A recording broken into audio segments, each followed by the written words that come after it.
Hello guys, તો સ્વાગત છે તમારા મારા એની બ્લોગમાં પાર્ટ 2 માં. તમે ગલતેશ્વર થવા નીકળીએ ડબાળી જવા હારું, ડબાળી બીચ પર ફોટા પડાવવા હારું. તમે નીકળી જાય ડબાળી જવા હારું ગલતેશ્વર થી. ને મને ભૂખ બી બહુ લાગેલ છે એટલે દરસ તમે ખાઈ લઉં નાસ્તો એવું. તમે પછી નાસ્તો કરવા લાગી જાય, દાબેલી એવું છે તે ખાઈ લઈએ ને પછી નીકળીએ અમે બી ડબાળી જવા હારું. નાસ્તો કરી લઈએ અમે બધા પેલા. તમે નાસ્તો એવું તો કરી લીધું ને હવે અહીંથી અમને હજુ બી 30 કિલોમીટર છે ડબાળી જવાનું. હવે અમે નીકળીએ ડબાળી જવા હારું. તમે ગાઈસ અમે ફાઇનલી પહોંચી જાય ડબાળી ને અમે પહેલી આટા આવેલા છે. ખાલી મારી બહેનો ચાલે છે, બાકી અમે બધા પહેલી આટા ચાલે છે ના છે ડબાળી. તો ડબાળી તો આવી જ જાય પણ હવે ફોટો શૂટ કરવાનો છે. તો હજુ સૂરજ કઈ બધા ડૂબ્યો નહીં એટલે ફોટા બરાબર નહીં આવે. તો મેં તો એવું વિચાર આવેલો કે મેં ડબાળી જઈને નાહા પણ આ પાણી એટલું ગવું હતું એટલે મેં કઈ નાહ્યો નહીં. પછી તમારી મેડમ જે હાથે રીલ બી બનાવવાની છે પણ અશ્વિન ને દેવહન ને મારી બહેન ને ત્યાં ફોટા પડાવ્યા કરતા છે. એના ફોટા પડાવેલે પછી અમારે બી રીલ બનાવી લઈએ અને ફોટા પડાવી લઈએ અમે બી. તો સૂરજ આવી જ થોડીક જ વાર છે એટલે અમે ખાવા નાસ્તો એવું લઈને આવેલા પડીકા ત્યાંથી દુકાન પરથી તે નાસ્તો કરી લઈએ ને પછી અમે પાછો ફોટા પડાવીએ ને રીલ બનાવવા. તો બધા ફોટા પડીને થાકી જાય એટલે આવી જાય અમે નાસ્તો કરવા હારું. તો નાસ્તો એવું કરી લઈએ ને ઠંડુ બી છે. તમે ચેસ બી કરી લીધી ને સોચો ને થમ્સઅપ છે. તમે બધા નાસ્તો કરી લઈએ ને પછી જઈએ પાછો ફોટા પડાવવા હારું. તો નાસ્તો એવું તમે કરી લીધું.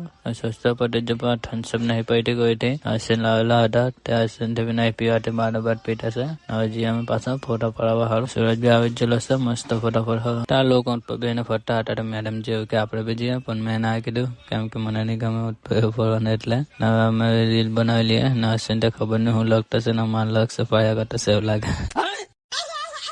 તમે સર અમે 3 જણા ફોટા પડાવતા છે ને મેડમ જે ત્યાં ઉપર એન્જોય કરતા છે કેમ કે અમારા કોઈ ફોટા નહીં પડતી અને એટલે નાવ બળેલી છે ને અમે આ સાત ફોટા પડ્યા કરતા છે દેવાની હતા. તમે બી આવજો ફોટા પડે મેડમ જે મારી બેન ની હતા ને હસીન ને દેવના હજુ ફોટા નહીં પડી રહ્યા તે ફોટા પાડતા છે ને એના પડેલા એટલે અમે બી નીકળ્યા પછી ઘેરે જવા હારું ને પવન બી બહુ છે. તમને 6:30 જેવા વાગે જાય એટલે ગાડી ને અમે ચાલ્યા હવે ઘેરે. બહુ ટાઈમ થઈ જ એટલે ગાડી મને તમે ઘેરે જ જતા હતા 7 જેવા વાગ્યા એટલે પવન બી જબ્બર આવ્યો તો આટલે ગાડી અમે ઉભરેલા છે કેમ કે બહુ તોફાન જેવો થતો છે ને ગાડી બી ખેંચાયા કરતી હતી. તે મેડમ જે લાગતલી એટલે અમે ગાડીને હાંકતા હતા ના ઉભરેલા ગાડી પકડીને અમે આટલા ઉભરેલા થતા ને થોડીક વાર ને ગાડી ચાલવું બી પડી જ ત્યાં ટ્રાફિક બી બધી જામ થઈ જશે ગાડી ચાલુ છે એટલે ને ભાઈ લોકો થઈને બધું ઝાડુ હટાતા છે ને અમે આ ઉભરેલા છે ને હજુ અમે ઉલપાડ જ છે. તમે બી નીકળી જાઓ પછી ઘેરે જવા અને રસ્તામાં મને 3-4 ઝાડવા પડેલા હતા. તમે રોંગ સાઈડ પર થાકીને જતા હતા. તમે કિંગ પહોંચ્યા એટલે કિંગ થી અમે કેક બી લઈ લીધું કેમ કે પવન બહુ છે એટલે અમે કોસંબર જવા ને એટલે આટલે જ લઈ લઈએ. તમે ઘેરે પહોંચ્યા લાઈટ બી નહીં હતી પણ મેં મારા દોસ્તારને કોલ કર્યો એ આવે એટલે અમે કેક કાપીએ.